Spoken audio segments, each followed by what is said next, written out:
Well,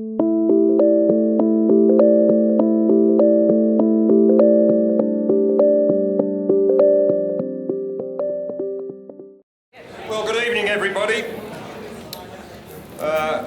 Welcome to this first lecture in the 2015 Dean's Lecture Series, and I'd like to start by acknowledging the Wurundjeri people, the traditional custodians of the land that the University sits on. I pay respects to elders both past and present of the Kulin Nation, and I extend that respect to other Indigenous Australians present. The Dean's Lecture Series is a wonderful opportunity to hear from some of our leading experts in education, both locally, as it is tonight, and internationally, as it's been many times over the last years, on topics that are relevant and always thought-provoking. These lectures aim to provide us with a platform for debate and discussion. So it's with great pleasure that the Graduate School of Education can run these public lectures. I hope you find them valuable. This is the 11th year of the Dean's Lecture Series. You can see that we record each lecture, we make these available on the website, and we conclude each lecture with refreshments in the foyer, and I hope you can stay and join us. And those of you that had some refreshments, that's courtesy of the Science of Learning Research Centre. And I thank the Australian Research Council for funding those drinks. This year we've got a great collection of speakers, and it's good to see the full house tonight, and I thank you for your support. And I particularly want to thank one person, that's Don Paproth, who's chair of the VIT board, because he won the 2014 I Came to Every Dean's Lecture. So Don, where are you? Right there in the front row. So he's even worked his way down to the front row. So tonight's one of those very special nights. It's a special night because Professor Julie McLeod is opening the series by delivering what we call the Inaugural Professorial Address. It's one of those it's a traditional public lecture that all new, although Julie's not so new professors present at the University of Melbourne. Julie's the Professor in Curriculum, Equity and Social Change here in the Graduate School of Education. She joined us in 2007, was awarded the Melbourne Graduate School Researcher of the Year in 2009, became a full professor in 2012. Her promotion to Professor was straightforward. It was supported by more than 15 years of extraordinary academic achievements since receiving her PhD in 1996. It included 5 ARC Discovery grants. Most of us strive for 1 or 2.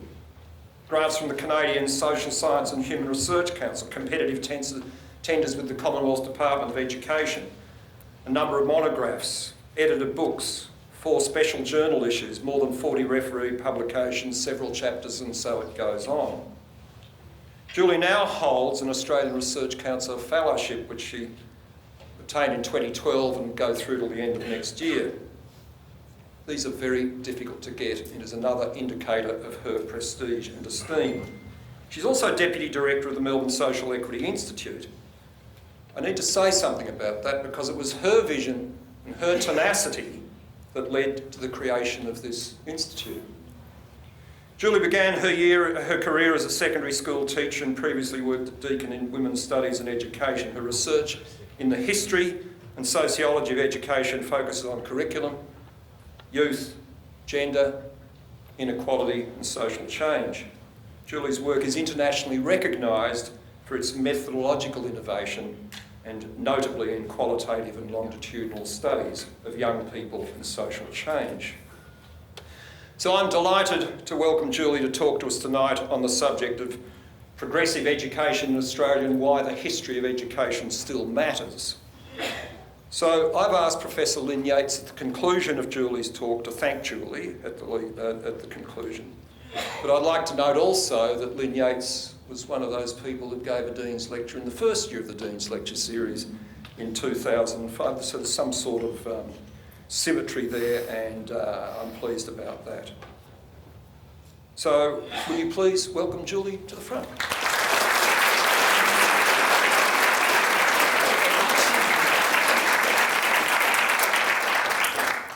Thank you, Field, and I too would like to acknowledge that we're standing on the land of the Wurundjeri people and pay my respects to elders and their families. And I'd also like to thank you all for coming along this evening.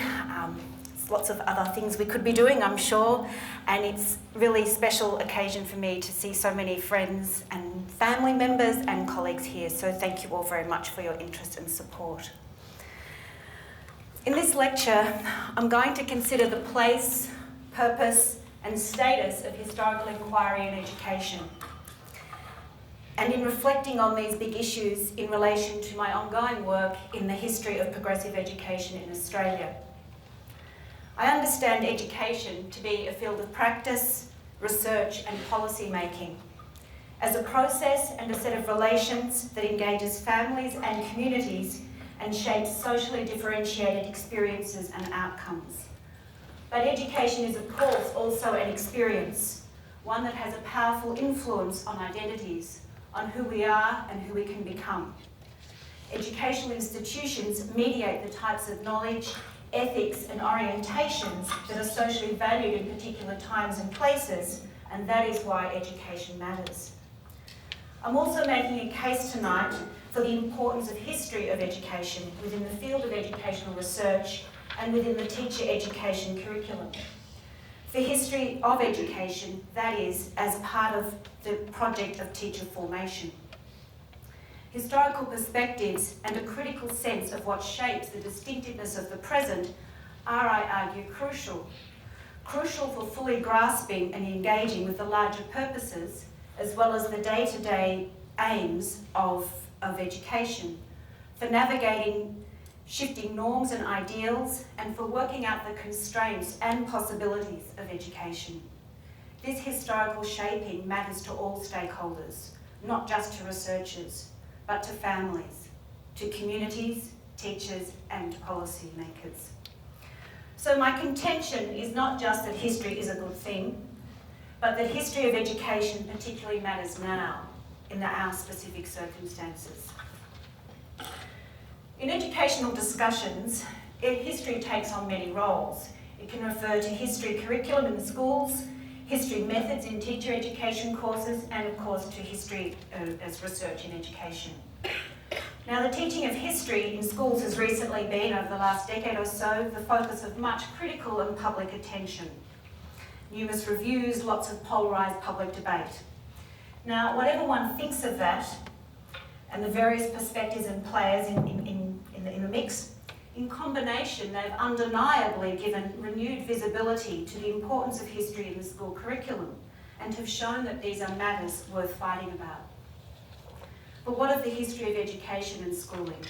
Does that galvanise public and policy attention to the same extent? Should it?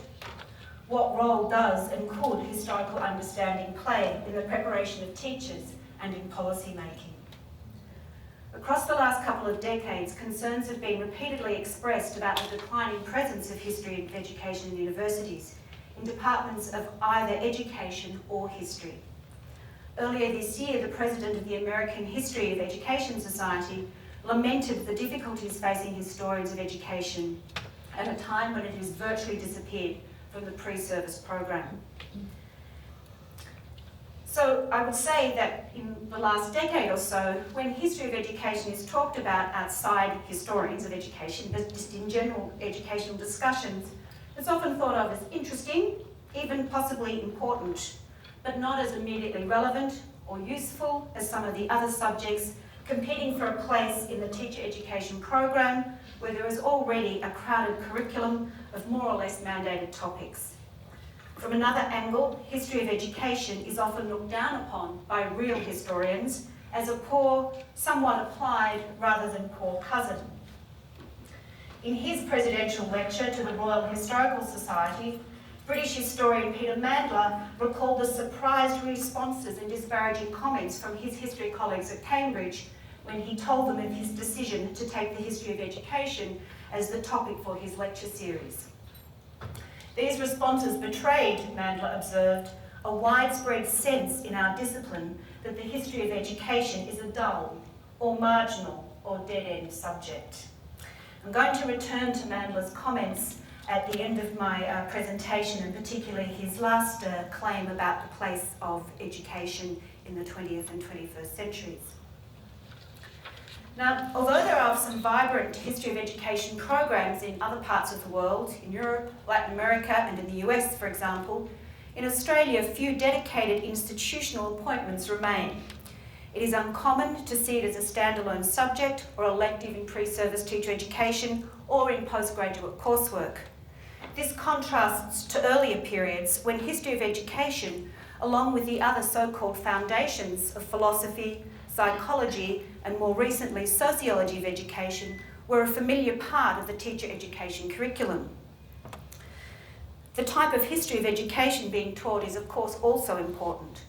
Critics of earlier foundation history courses or history of education courses have argued that they were just simply bad history, dominated by facts and acts, and by teaching the past, quote, as a prologue to an idealised present and always looking for never-ending progress as schools got better and better.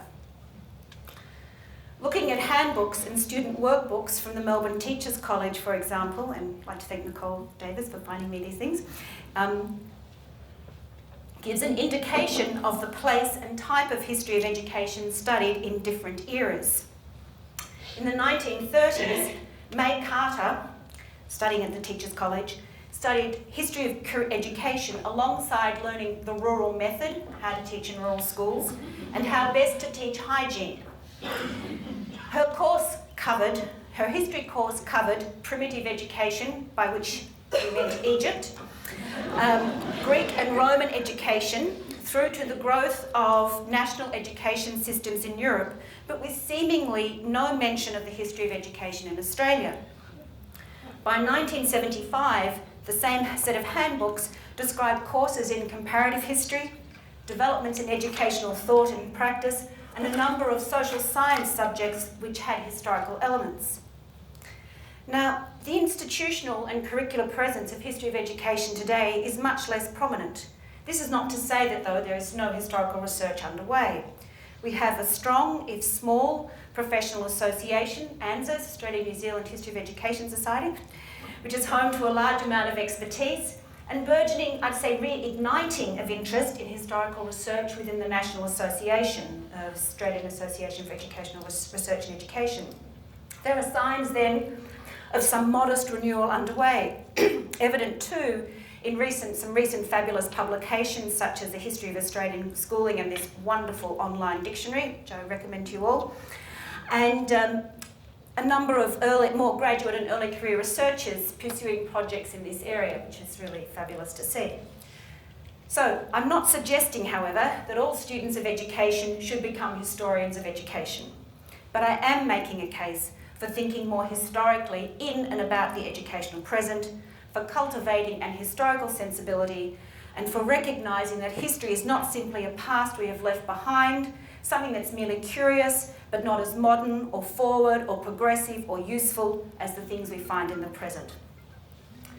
Knowledge of history of education provides perspectives and critical distance on the present, not only in the sense of the usual homilies of learning lessons from the past or not repeating the mistakes from the past, but in shedding light on the specificity and contingency of the present and how it might be otherwise. In the prologue to his recent book, For the Common Weal, the Public High School in Victoria, our MGSE colleague, Emeritus Professor Richard Teese, offers a slightly different defence of history of education, telling a tale about what he calls the gift of history and philosophy in the education of teachers and in fostering a critical view onto the purpose and progress of education. So he's telling a slightly ironic tale in what I've excerpted. But he's endorsing it because of the questions it raises about the purpose and progress. Pursuing a similar theme, but this time in relation to social policy and public discourse more broadly, the British historian David Marquand delivers a stinging attack on the emergence of what he sees as a crushing presentism and disregard for the past. In his argument, this presentism, this only focusing on the now, saturates public debate and shapes policy making. History no longer counts. Life started yesterday, or at the very most, the day before yesterday. Now,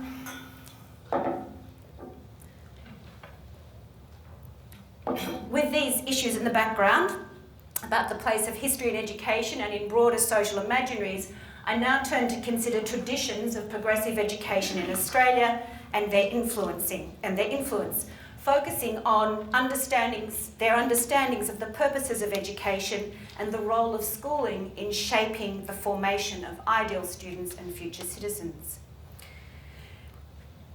Now, I argue in particular that the history of progressivism matters, not only because it helps us to understand its lineage, its aspirations, its effects, and even its contradictions. It also helps us to see how earlier transnational education reforms were negotiated and enacted in Australia, and it matters because the history of these educational ideas and practice offers a particularly valuable vantage point for looking onto the present. Now, progressive education is by turns maligned, looked upon nostalgically, seen as the source of freedom and all things life affirming, or the cause of poor standards and disengaged learning. Is and was progressive education a form of salvation or a scourge? Has it been responsible for rescuing children from authoritarian structures and dull rote learning, or for abandoning children to free play, poor spelling, and lofty rhetoric? Now, the heyday of progressive education was the early 20th century through the interwar years. Formal organisations and the influence of these persisted across the middle decades of the 20th century, with a resurgence in the 60s and 70s in the deschooling and community school movements. Progressive education has, in both eras, been self-consciously concerned with democratic ideals, participation, inclusion, worldly citizenship, self-discovery, and new relations between school and community. Though they were, of course, differently inflected given the different social and political contexts, in the shadow of wars and in the middle of economic depression, and at the height of anti-war, feminist and social movements of the 70s. In classrooms, typically the term progressive education registered an emphasis on child-centred, active learning, learning through doing, immersion in the natural world, nature study, attention to the expression and growth of the child, to education for the whole of life, not just the accumulation of knowledge, facts, and a valuing of democratic and cooperative relationships. In the early part of the 20th century, progressive education also went under the banner of new education, a term which was more common in Britain, but also widespread in Australia. And during this period, as with the 70s, Australian educators came into contact with British, American and European expressions of progressivism. John Dewey, the most famous, indeed iconic, exponent of US progressive education, argues here, I won't read that all out, but it's a kind of classic formulation of what progressive education was at that time. Now, even though Dewey he's sort of the giant figure in a lot of these debates, it's not to forget that we had our own progressive traditions in Australia from the 1930s and well into the 70s. John Smith, principal of Melbourne Teachers College, the first professor of education at the University of Melbourne, adopted new education principles in the training of teachers and in his transmission of classroom methods. While, according to Don Edgar, in his study of Smith in a master's thesis, Edgar argues that it's difficult to precisely determine how Smith interpreted new education. It is nevertheless clear that these ideas influenced his vision of teacher training, encouraging teachers to see in new education not simply another way of teaching old subjects, but to see in them a form which must eventually change the whole school system. The influence of progressive education during this period was also evident in the establishment of schools infused with these beliefs, including Coonong and Press Hill in Melbourne and Quest Haven in Sydney. These small private schools were all established in the interwar period, with Press Hill the only one surviving beyond the 40s and continuing into the present day. A number of small-scale private progressive schools were established in Australia during the 70s era, Education Reform Association in Melbourne in 71, and AME, the Association for Modern Education in Canberra in 72. In terms of the history of progressivism in Australia, however, one of the most striking aspects of the 70s was the establishment of alternative and progressive schools within the state school systems. Like the earlier progressives, these government schools were underpinned by humanist conceptions of the freedom of individuals, psychological understandings of the inner world of the child, and, some critics would argue, a sense of the therapeutic potential of education. In the 70s, this more often converged with a politically radical stance towards the cultural authority of traditional curriculum and social structures, and a determination to engage with communities beyond the school walls. While not eschewing the freedom and choice-making capacities of the individual child, there was a strong commitment to democratic education and egalitarianism. This gave them quite a different feel from the libertarian, middle-class forms of earlier progressive education, commonly lampooned for indulging the children of the well-to-do and arty, or criticised as exclusive domains entrenching social privilege. Now, in current work that I've been doing with a number of colleagues, some in the room, with Katie Wright in particular, I've been exploring how the travelling ideas of progressive education from the 1920s and 30s through to the 60s and 70s have been taken up, received, remade, or homegrown in Australia. And I'm trying to understand what this has looked like at different times. As part of this research, I've been doing oral history interviews with former students and teachers involved in progressive education, that's ongoing, looking at curriculum documents, education policy, official reports, textbooks, teachers' conferences and publications, newspapers, and with colleagues in the School of Architecture at the history of school design for experimental and open plan schools. And an important part of that work has been tracking the visits and the exchange of international expertise, the sort of transnational dimensions of Australian progressivism in the 30s and the 70s. Now, this body of work is part of a broader interest of mine in educational and social reform movements, such as feminism, which was my PhD thesis, and their expressions of optimism and hopefulness for change, as well as their processes of inclusion and exclusion, on what is noticed and not noticed in educational reform, what you might understand as the shadow side of reform, what others have called the dividing practices. The strategies that notice include normalise and advantage some, but fail to see or exclude or silence and marginalise others. So there are two parts to my argument here. First, I'm arguing that we need to know more and take seriously the history of progressive education, that it's a valuable counterpoint for evaluating the present.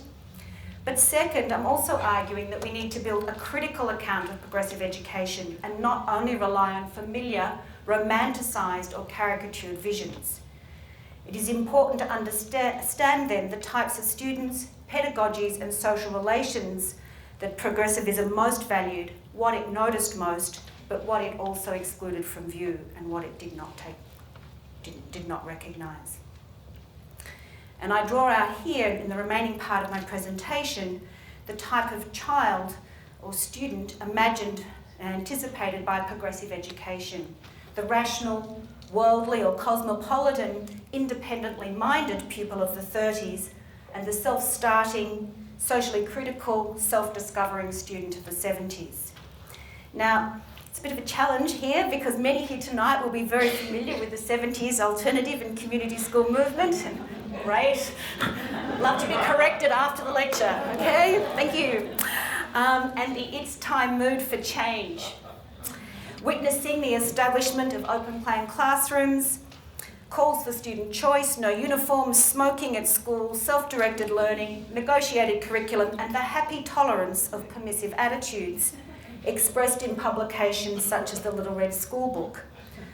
But let's take a look very briefly at a film made by students at the time attending one such school. Now, we just hope this works. They're just a couple of short. General meeting! General meeting! General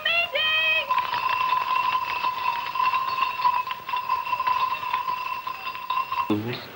If I have any values at all, is that I trust kids. not decisions, but a lot of the things should be brought up so you can clarify things and say to the general meeting, what do you think? Well, this is what we've got. Now, has anyone got any objections that may... If you think that we take your child from your environment and try to mould them into what you want them to be, we can't do that. Because education itself, in its purest sense, means to draw out. To draw out from a youngster their potential, not to put in. Be a kid the rest of their lives in relationship to play. We seem to say to the kid, don't play. Particularly at adolescence, grow up, act your age. Don't be childish. I think we don't treasure it at all. It becomes something that's a nasty term. You're not an adult if you act like that. Now, just to give us a little bit of the atmosphere of it. Now, it's common to contrast that period of experimentation to contemporary education, and depending on your stripes, lament the losses or be glad that schools have got back on track. Now, it's important to contrast those practices with the recent past, but there are also other historical questions to ask of that period of innovation. One approach is to see the 70s as the beginning point for change, a movement that is now more or less dissipated. An equally important perspective on radical education then from the 70s is to place it in a longer story of progressive thought in Australian education and to connect it to traditions from the earlier 20th century. In this view, 70s alternative education is understood not as the beginning point, but as a re-articulation, a renewal of democratic and progressive traditions. One of the most important, and I'm turning now, going back to the interwar period, one of the most important and influential organisations for spreading new education ideas and what they called a spirit of child freedom and internationalism was the UK-based New Education Fellowship, an association with far-reaching tentacles. And it had, as we would say now, quite an admirable capacity for engaging with wider publics, travelling a lot, giving lots of talks, often to the already converted, hosting long-stayed conferences in nice places, including Australia and New Zealand, and shamelessly securing funding from all manner of sources and philanthropic agencies. Now, the NEF was founded in 1921 under the leadership of Mrs. Beatrice Ensor, as a former inspector of secondary schools and a theosophist. She was passionate in her advocacy of new education, cultivating extensive international networks and disseminating her ideas tirelessly through the NEF magazine New Era in Education and through these educational conferences, which were held initially in Europe and then further afield in the former colonies and dominions. The NEF described itself as a rallying point for people of all countries who felt that a radical reform of education based on a proper understanding of childhood and the unity of diversity in mankind was essential if ever world peace was to be assured. Now, within the NEF, there was also a pronounced focus on spiritual belief, matched by interest in psychoanalysis for better understanding the life of the child and the teacher-pupil relationship. And this was also very, in Kunong, the school started here in the 30s, there's a very strong psychoanalytic element to that setup. Now, both these aspects, spiritualism and psychoanalysis, marked a rejection of a narrow cognitive or an instrumentalist view of schooling and an insistence on education for life as part of a larger vision of how to live an ethical and purposeful life. This is Beatrice here. Now, NEF ideas spread throughout Australia via the visits of experts, the travel of Australian educators overseas studying. Smith, who was the principal from here, had studied in Europe and had direct contact with the NEF personnel. And as did Kenneth Cunningham, who was the director of ACR, and strong engagement with American progressivism during the 30s. Now, so these progressive ideas entered through people moving backwards and forward, evident in teachers' professional journals and teacher training methods. Looking to the ideas of the NEF, an editorial of a 1939 issue of the Teachers' Journal endorsed the NEF's view that we must foster the habit of independent thought and try and make democracy part of the mental life of our children.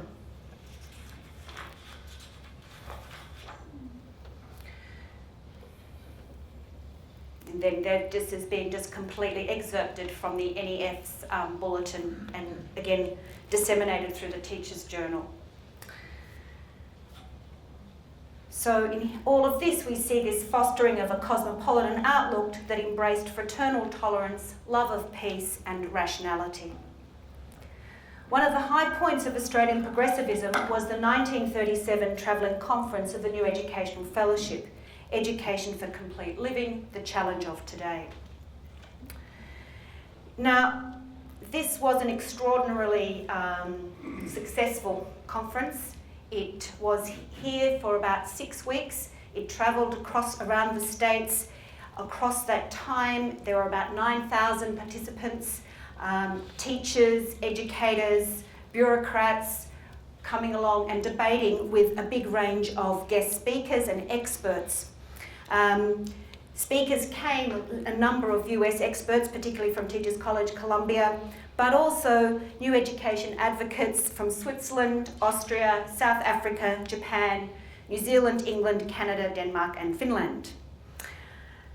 Now, the conference itself covered a wide range of topics, from school curriculum to world affairs, examinations, teacher training, administration, and psychology in the school child.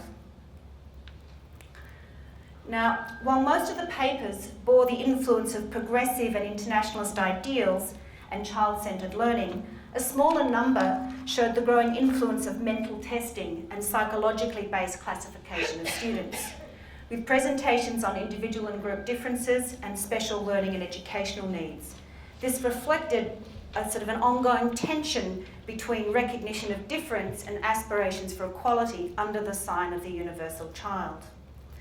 Now, some of the themes raised in the NEF conference also reappear in somewhat different guises in 70s debates about alternative education, where we see, for example, the rejection of testing and classifying students in external examinations as a central feature of the deschooling movement.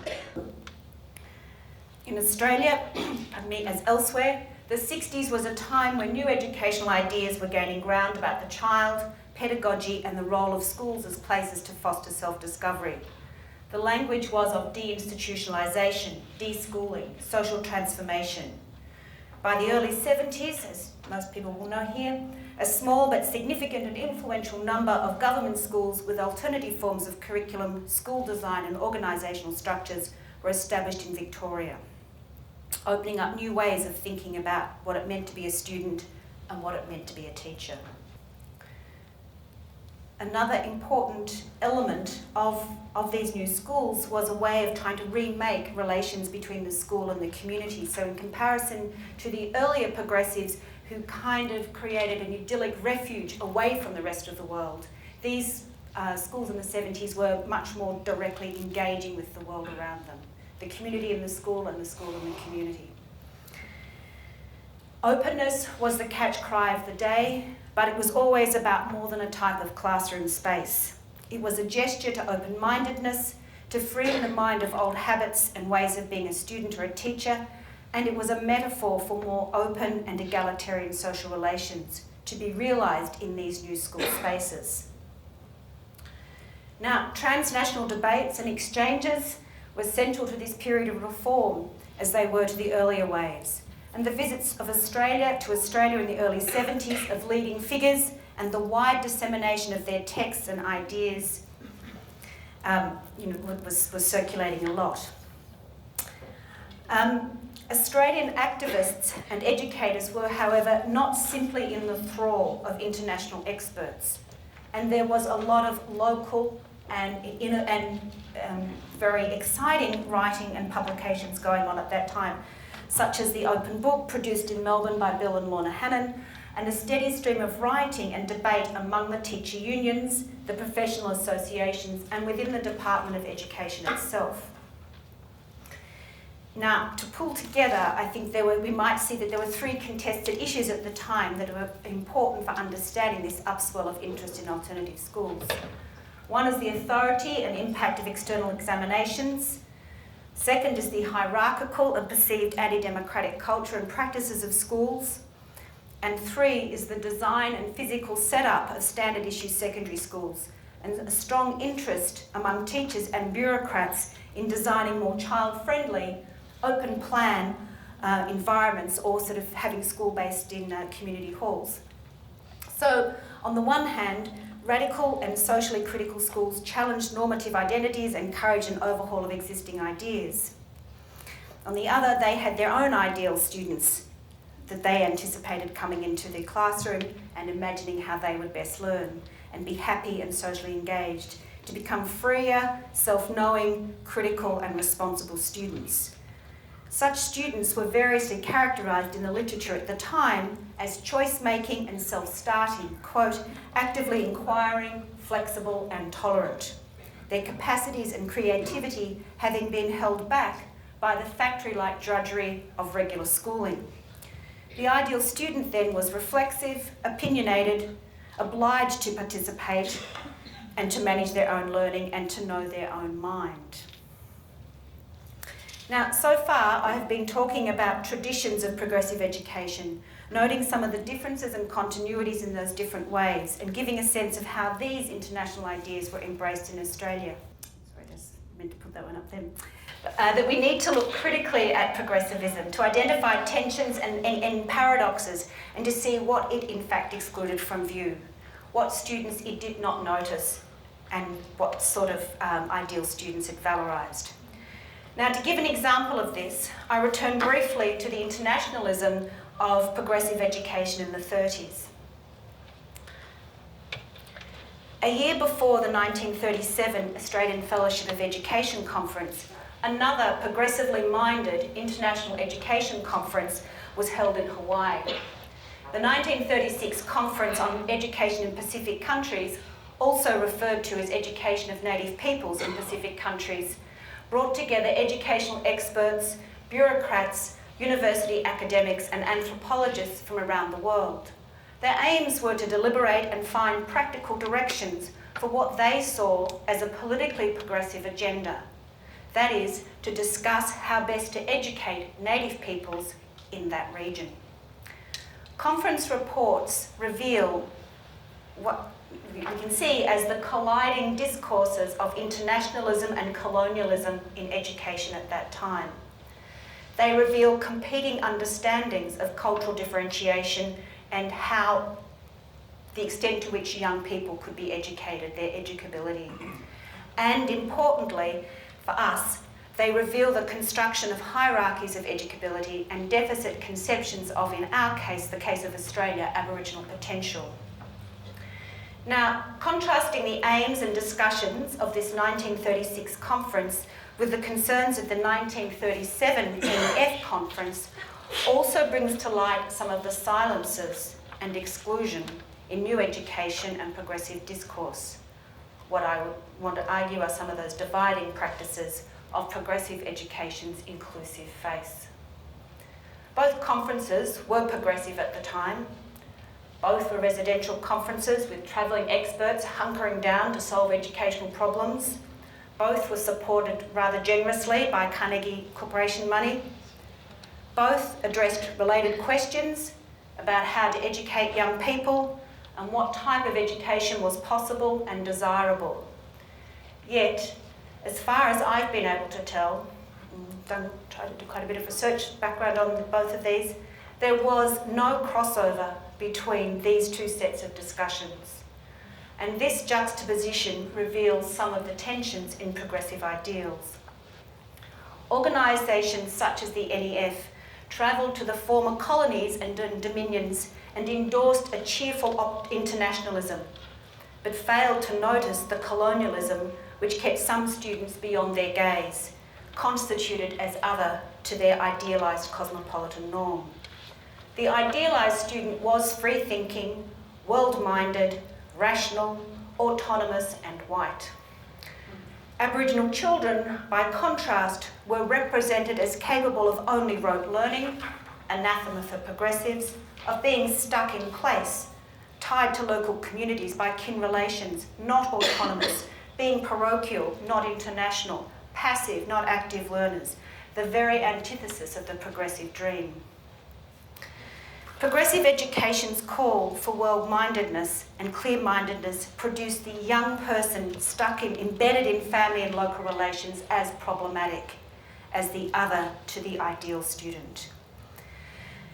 Now, in terms of writing the history of 70s progressivism with this type of angle, that is of exploring its silences and exclusions, what it did not see, its dangers and benefits, presents different challenges and opportunities. In part because it's relatively recent and evokes strong collective and personal memories, and because it's possible to speak directly to many who were involved at that time as educators, teachers and students, and as I said, I'm currently in the middle of doing so at the moment. But the larger point I'm wanting to make here is that in telling the history of progressive education, we need also to look beyond progressivism itself and its own narratives, and to join up, juxtapose, interrogate those histories in relation to parallel political, social and pedagogical reforms. So, why does any of this matter now? And what are some of the legacies that we might want to hold on to for progressivism? The Australian policy sociologist Bob Lingard wrote a few years ago in an account of current developments in education policy, concluded that the governance turn and neoliberalism have strengthened the role of numbers in contemporary education policy. This phenomenon is situated in the contemporary, what he calls, following Raymond Williams, a structure of feeling, which sees politics reduced to managing the everyday and this evisceration, this emptying out of a progressive imaginary. Now, so I read that a little while ago and took it as a bit of a provocation. So remembering earlier forms of progressive education, its inclusions as well as its exclusions, reminds us of the expansive reach and possibilities of schooling, its knowledge, identity shaping and social purposes, not only its learning and testing functions. It also is a reminder of other ways in which global educational networks have worked, not only to deliver top-down policy or international rankings of the best and brightest, but to spread a whole other way of thinking about education and its socially transformative potential.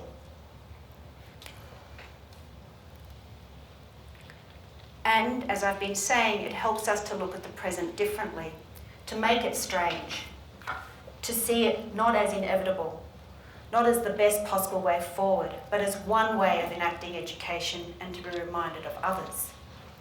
And this is why I would argue the history of education is so important. In this case, it recalls some of the more utopian strands in a time of anything but, and it also works against romanticising these movements to call the stringencies, blindnesses and exclusions, as well as its soaring ambitions. So to think about history now. In the opening quotation on the importance of the history of education, Peter Mandler, and I've highlighted the point here, likened the significance of education in the 19th and 20th century to the significance of religion in earlier periods. Unpacking this, it would be impossible to understand, for example, the Middle Ages without understanding the role of religion. Similarly, it is impossible to understand the contours of modernity, the exclusions and possibilities of contemporary social life, without grasping the role and nuances of education. In this sense, then, the history of education matters not only for educators, but for all of us wanting to understand the history and form of this particular present. Now, I want to conclude with some brief remarks of a more personal nature, and to think about how it happened that a girl from Pakenham High School via Warrnambool could end up here tonight giving this type of lecture. I was educated in the 70s, formed in that time of remarkable social change, of feminism, of radical education, and in most ways had a first-in-family experience of higher education. Lots of things obviously shaped that journey. Family, friends, books, daydreams, and teachers, one of whom's here tonight, hello Don. And it is probably no accident then that I want to understand earlier utopian educational projects and the sense of possibility they can open up for people. Not only in the sense of reducing structural barriers, but in that sense of creating spaces for imagining other ways of being. And finally, like all educational journeys, this has been a shared experience. And I'm enormously grateful for all the support and opportunities I've had along the way. And I would like to take this moment to acknowledge that and the incredibly generous and critical and support and mentorship I've had from many people in this room, from as a school teacher, as a student, as an academic, and to acknowledge that collective effort that goes to making us all. And thank you very much.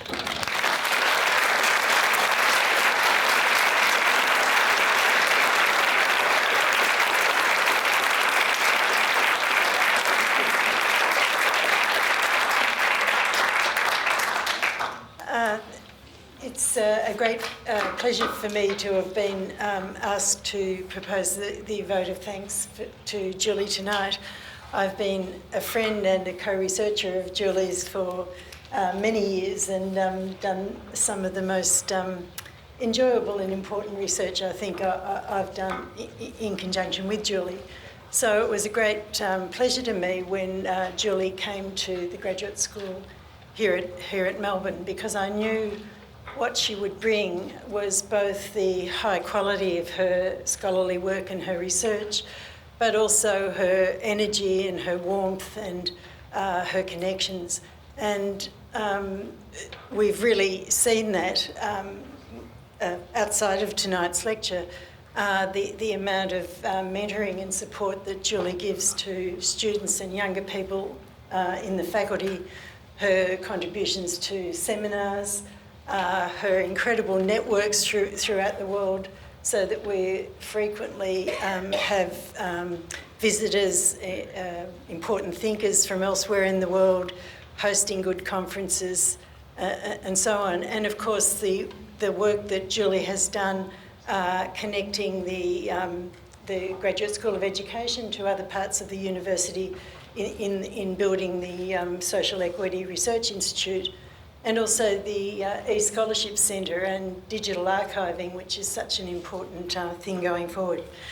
So it's been great to have Julie here. Now, Julie's work, her scholarly work, is very wide-ranging, and I know she had quite a bit of trouble deciding what to talk about tonight. I mean, her work covers gender, history, historical sociology, subjectivity, citizenship, school design, lots of different things. But I think the lecture that we heard is a good example of what she brings to all of her work. And what she brings is very excellent research and careful scholarship, but the work is deriving from big questions about education and its purposes, questions about gender, questions about social purposes. And she brings that work together in ways that lets us look at it again with fresh eyes. And one of the, I think, important contributions that a school of education can make is to support streams of research that do allow us to get outside the common sense of the day and rethink where we are as well as where we've been. And that, of course, was the case that Julie was making so well in tonight's lecture in making the case for history of education.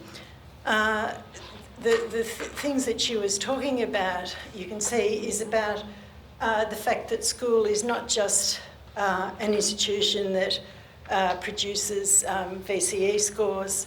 It's an institution that shapes individuals and shapes individuals collectively. And so looking at the purposes in a different era as well as now is such an important thing to be doing.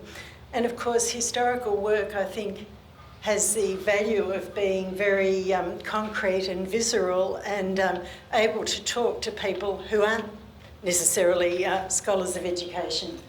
But one of the things that Julie, I think, achieved so well tonight was to let us have our nostalgic memories, but not totally wallow in them, and let us think critically about where we are now, but also, in a way, with hints of things where there has been some progress, and you know where we wouldn't necessarily want to be there exactly with the thoughts that we had in the 70s. So, in any case, I want everyone to join me now in showing our appreciation for what was a very enjoyable lecture, but also a very important and compelling case about the case for historical perspectives in education. So thanks, Julie.